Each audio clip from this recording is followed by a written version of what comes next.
Hello and welcome. I'm Jenny Hall. Thanks for joining me for another card making tutorial.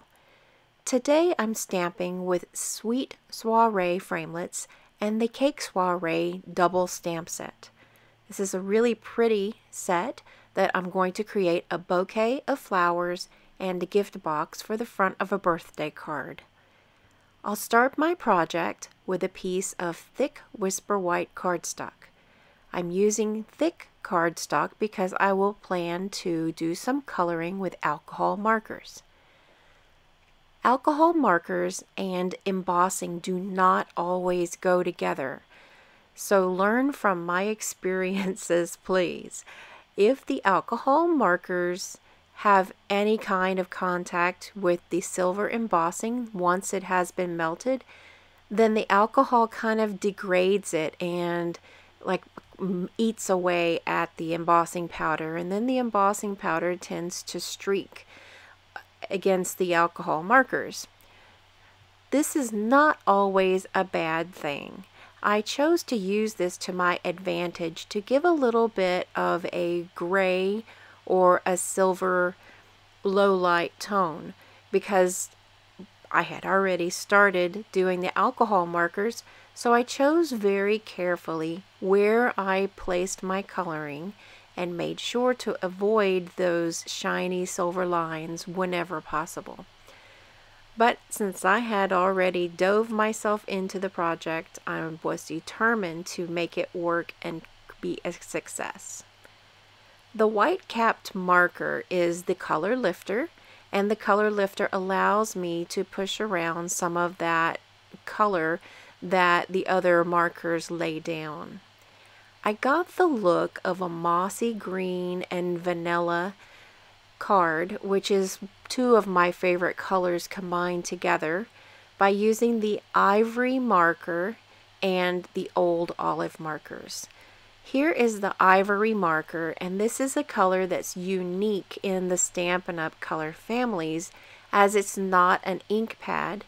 It is only in the set of Stampin' Up markers, the Stampin' Blends. So I'm trying to create a bit of an ombre vanilla look on these little tiny flowers that will go into the bouquet. There are a couple of stamps that say happy birthday in the set, and I chose this really pretty scripty font, but I chose to take off the very bottom long line that would look like a little pick that goes on a cake. So I fussy cut around that area. For creating interest in the background of the card, I used a drip of the old olive re-inker onto a block and made some green flicks. Sometimes whenever I use a color that is such as old olive, it reads out darker than what it actually is. So these flicks kind of look like a very dark, like maybe an evergreen color. And I'm okay with that because it matches the other tones in the project. To create the bouquet, I'm using mini glue dots to pile up the greenery that's from the Sweet Cake framelit set. And I'm basically just layering those pieces one upon another and using more glue dots. That's why glue dots are my best friend. So I'm going to work in those vanilla colored flower blooms in between all of the greenery elements, just as they would come to me in a bouquet. I'm adding some pieces down toward the bottom as well, because when I receive a bouquet, there are always stems that come from the bottom. Wanting this to look more or less realistic, I'm adding lots of things to different areas that might not usually be on there, or they would be hidden behind maybe, a circle sentiment.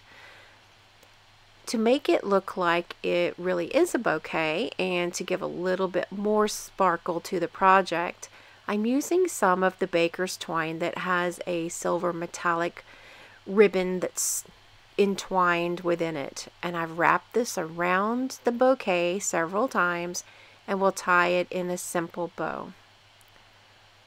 So here is the gift, and now we have this bouquet of flowers, and I will add the sentiment in between these two.